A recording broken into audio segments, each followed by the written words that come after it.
Bonjour à tous, bienvenue aujourd'hui dans cette nouvelle balade dans laquelle je vais vous parler d'un thème qui me tient beaucoup à cœur. Vivre vivant, qu'est-ce que ça veut dire? Pour moi, vivre vivant, ça veut dire vivre selon les principes des grandes lois de la vie. Qu'est-ce que c'est les grandes lois de la vie? J'en ai noté 4. La première, tout est au service de la vie. Tout dans la nature est au service du vivant. Quand un arbre tombe, il va se décomposer, il va pourrir, il va servir de nourriture aux insectes, au sol.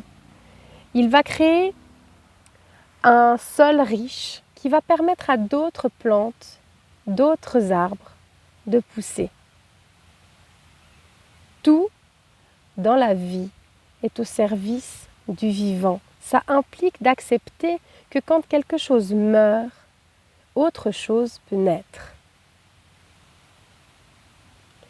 La deuxième grande loi, c'est tout est interdépendant.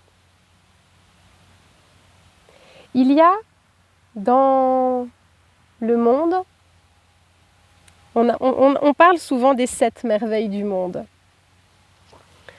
Pour moi, les 7 merveilles du monde, ce ne sont pas des prouesses architecturales, même si je reconnais la beauté de ces réalisations. Pour moi, les 7 merveilles du monde, ce sont la Terre, composée de montagnes, de déserts,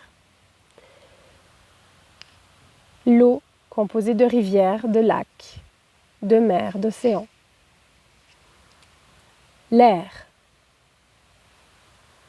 le feu, le peuple végétal, le peuple animal et, pour terminer, le peuple humain. Voilà pour moi ce que sont les 7 merveilles du monde. Et ces 7 merveilles du monde vivent en interdépendance. Ça signifie qu'elles ont besoin les unes des autres pour pouvoir exister. On en enlève une, les autres ne peuvent pas exister. Pour qu'il y ait du feu, il faut du combustible et il faut de l'air. Sans ça, le feu n'existe pas. Pour qu'il y ait des végétaux, il faut qu'il y ait de la terre, il faut qu'il y ait de l'air, il faut qu'il y ait de l'eau, il faut qu'il y ait du soleil. Sans ça, il n'y aurait pas de végétaux. Et sans végétaux, il n'y aurait pas d'animaux, pas d'insectes et pas d'humains.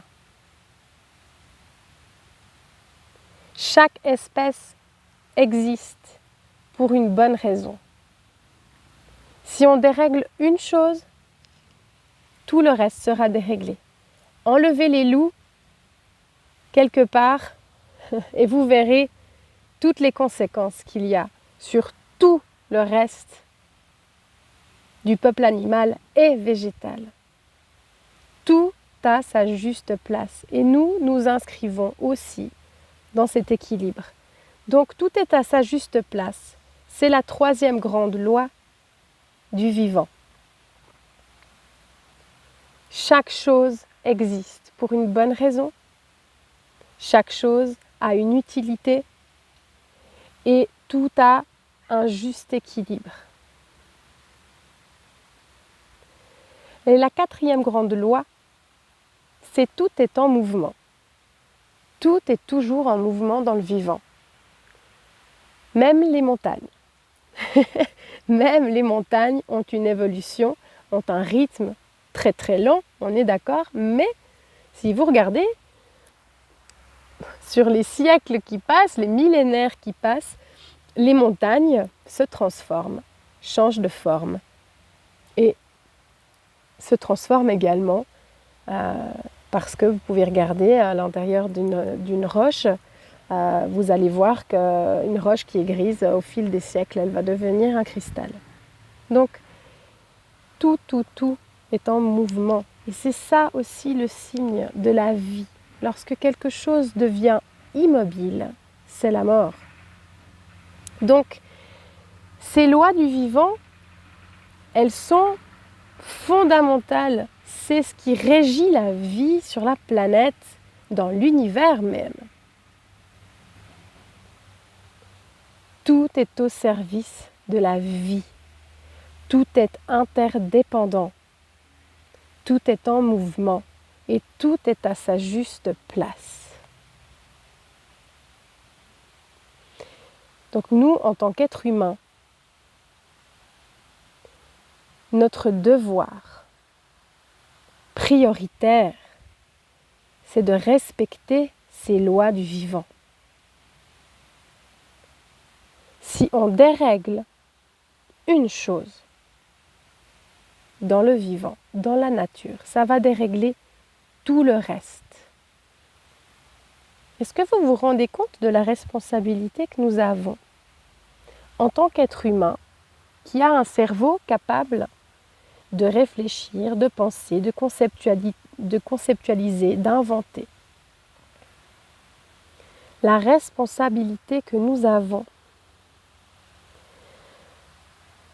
par rapport à notre capacité à respecter les lois du vivant ou à dérégler le vivant.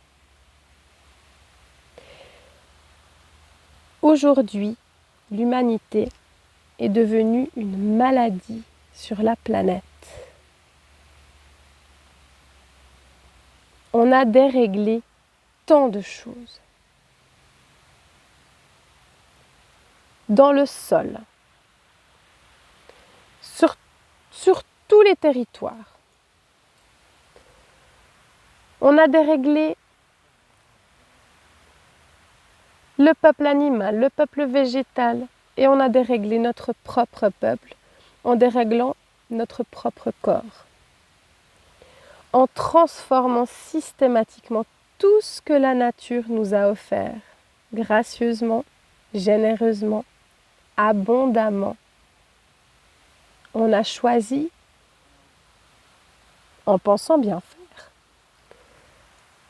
de transformer, de créer des matières, des produits, des tas de choses, soi-disant pour améliorer la nature. Mais pour qui est-ce qu'on se prend de vouloir améliorer la perfection? Eh bien, on a du boulot. On a du boulot aujourd'hui parce que l'humanité est devenue une maladie sur la planète et qu'elle continue à essayer, coûte que coûte, à réparer, à continuer d'améliorer, à guérir la maladie qu'elle est sans même en avoir conscience, en continuant d'inventer toutes sortes de choses qui sont contraires aux lois du vivant. Alors, c'est un sacré défi que nous avons devant nous parce que il se trouve que si on est la maladie, on peut aussi être le remède. Et ça, c'est quand même une très très bonne nouvelle. Nous sommes le remède si nous acceptons de collaborer avec la nature et de revenir dans le respect des lois du vivant. Tout est à sa juste place. Cessons de vouloir tout déplacer, changer, contrôler. Tout est en mouvement. Cessons de vouloir figer, enfermer, contrôler, mettre dans des cases, derrière des murs ou dans des cages. Tout est interdépendant. Retrouvons la sagesse de prendre en compte tout ce qui existe dans la nature pour réaliser que tout a son importance et que nous avons besoin de la nature et de tout ce qui compose la nature pour être en bonne santé, pour être en vie. Tout est au service du vivant. Revenons au service du vivant.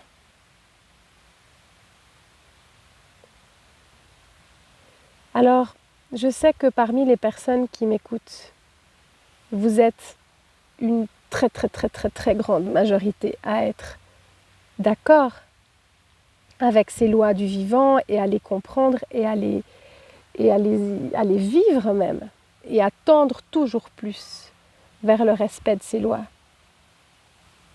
Il se trouve que sur la planète, il y a des êtres qui ont perdu cette notion-là, qui pensent encore être plus intelligents que la nature pour plein de raisons.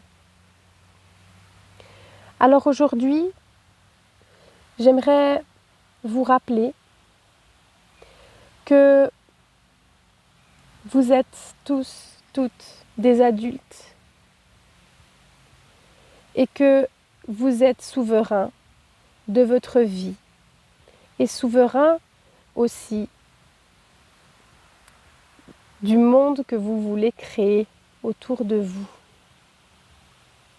Donc s'il y a des choses qui ne vous conviennent pas, s'il y a des choses qui sont à votre sens, qui vont à l'encontre des lois du vivant, vous avez le pouvoir de faire quelque chose. Ne serait-ce qu'une toute petite chose. Mais vous avez le pouvoir de revenir, ramener de la vie. Ça peut être ce que vous choisissez de mettre à l'intérieur de votre corps, ce que vous allez acheter au magasin ou chez le paysan du coin. Choisir une nourriture qui va être au service de la vie. Ça peut être choisir d'acheter des objets qui vont être fabriqués dans la conscience de ces lois du vivant, dans le respect des lois du vivant.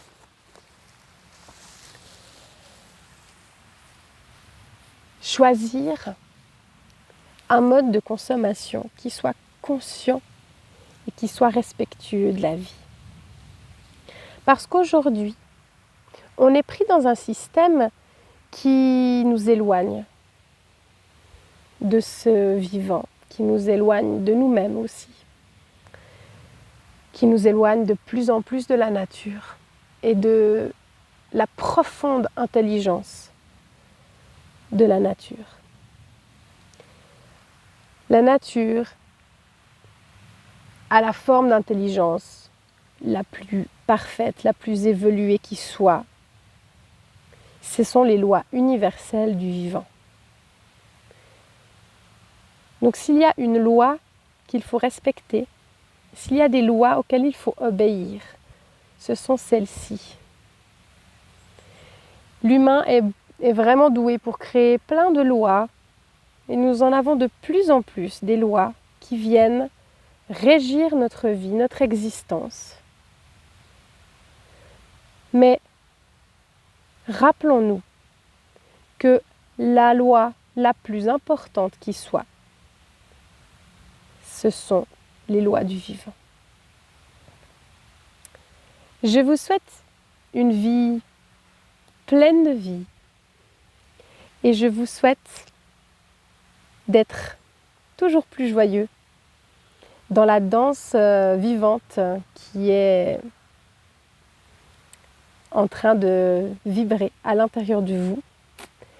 Et si vous avez envie de partager des petites ressources ou voilà, des réflexions, des idées qui peuvent être au service de la vie, si vous avez envie d'amener un peu de mouvement sur cette page, si vous avez envie de jouer votre rôle parce que vous avez votre juste place dans cette vie, sur cette planète et aussi ici dans cet espace que j'ouvre grâce à ma page Facebook ou à ma page YouTube, et bien volontiers si vous avez envie de commenter, de mettre un petit mot,